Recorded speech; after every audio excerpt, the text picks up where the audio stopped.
Assalamualaikum warahmatullahi wabarakatuh. Perkenalkan, nama saya Histi Indah Wulansari dengan NIM 200321614823 dari Offering C7 Pendidikan Agama Islam Fakultas MIPA Universitas Negeri Malang.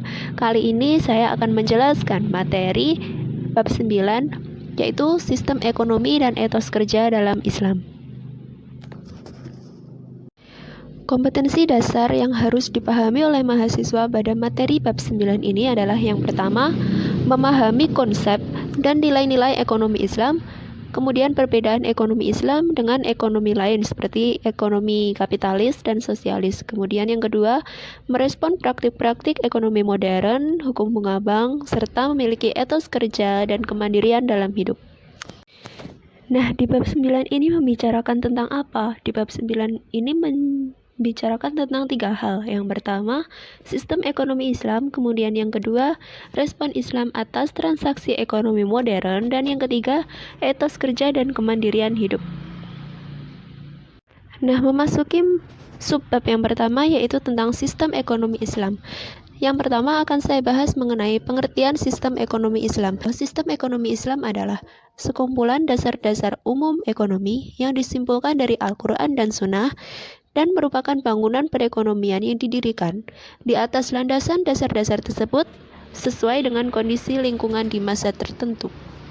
Kemudian yang kedua adalah nilai dasar dan instrumental dari sistem ekonomi Islam. Nah, nilai dasar dari sistem ekonomi Islam ini ada 3. Yang pertama, kepemilikan, kemudian yang kedua, keseimbangan, dan yang ketiga adalah keadilan. Nah, maksud dari kepemilikan ini bagaimana? Maksud dari kepemilikan ini adalah semua yang ada di bumi, yang ada di dunia, itu semua adalah milik Allah. Manusia hanya berhak mengurus dan memanfaatkannya sesuai dengan aturan Allah. Kemudian yang kedua ada keseimbangan. Maksudnya gimana? Ini sistem ekonomi ini harus seimbang antara dunia dan akhirat, antara individu dan umum, dan antara hak dan kewajiban. Ketiga itu harus seimbang. Kemudian yang ketiga adalah keadilan. Keadilan ini dalam sistem ekonomi Islam berperan sebagai alat pengatur efisiensi dan pemberantas pemborosan. Kemudian, ketiga nilai dasar ekonomi Islam tersebut menurut Saifuddin merupakan pangkal nilai-nilai instrumental dari sistem ekonomi Islam. Apa saja nilai-nilai instrumental dari sistem ekonomi Islam ini? Ada 5. Zakat, larangan riba, kerjasama, jaminan sosial, dan peranan negara. Nah, nilai instrumental ini mempengaruhi tingkah laku ekonomi seorang muslim, masyarakat, dan pembangunan ekonomi pada umumnya. Kemudian selanjutnya adalah perbedaan sistem ekonomi Islam dengan sistem ekonomi. Perbedaannya adalah yang pertama, pada sistem ekonomi Islam itu ada kebebasan. Pada kapitalis juga ada kebebasan, tetapi pada sosialis itu ekonomi terpimpin.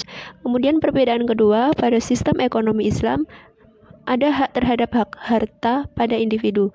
Kemudian pada kapitalis juga ada hak terhadap harta, tetapi pada sistem ekonomi sosialis harta itu dimiliki oleh negara, bukan oleh individu. Kemudian yang ketiga, pada sistem ekonomi Islam ada ketidaksamaan ekonomi, tetapi ketidaksamaan itu masih dalam batas yang wajar. Tetapi pada sistem ekonomi kapitalis itu sangat ketimpangan sosial. Kemudian pada sosialis itu sama karena diatur oleh negara. Kemudian selanjutnya yang terakhir, pada sistem ekonomi Islam itu kesejahteraan individu dan masyarakat itu ada. Masyarakat dan individu itu sejahtera dalam menjalankan ekonomi. Tetapi pada kaum kapitalis itu ada persaingan bebas. Tiap individu itu ada persaingan bebas. Kemudian yang ketiga pada sosialis itu perencanaan kegiatan oleh pemerintah. Kemudian subbab selanjutnya adalah respon Islam atas transaksi ekonomi modern.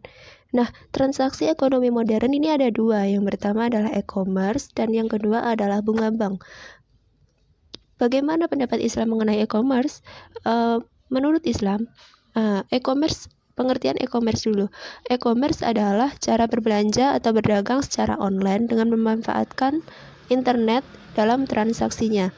Nah, menurut fikih, e-commerce ini diperbolehkan karena maslahat. Maslahat itu apa?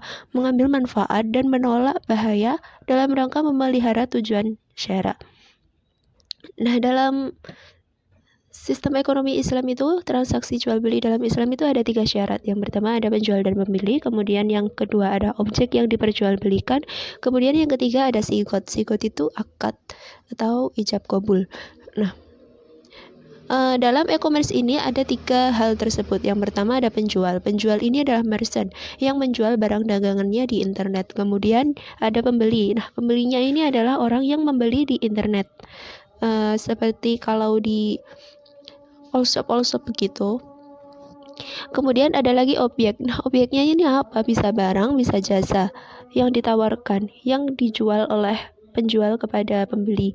Kemudian yang ketiga ada sigot. Sigot ini bagaimana bentuknya? Kalau dalam e-commerce itu bisa chat-chatan di all shop, kemudian chat mengenai tawar-menawar itu, kemudian ada payment gateway. Nah, itu bisa masuk ke dalam sigot.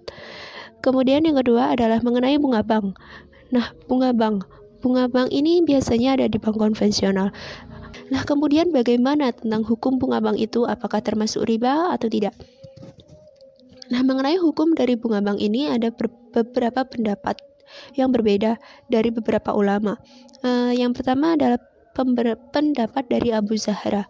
Menurut Abu Zahra, bunga bank ini adalah riba nasi'ah. Tidak, tapi kita masih boleh bertransaksi dalam keadaan yang darurat. Itu menurut Abu Zahra. Kemudian yang kedua, menurut Mustafa Ahmad As-Sakro. Menurutnya, bunga dalam hutang piutang yang konsumtif itu adalah riba. Tetapi bunga yang dalam hutang piutang produktif itu bukan termasuk riba. Kemudian yang ketiga ada pendapat dari Hasan. Menurut Hasan, bunga bank ini bukan riba karena tidak berlipat ganda. Kemudian yang keempat, pendapat dari Muktamar Muhammadiyah pada tahun 1968. Bunga bank ini masih belum jelas hukumnya.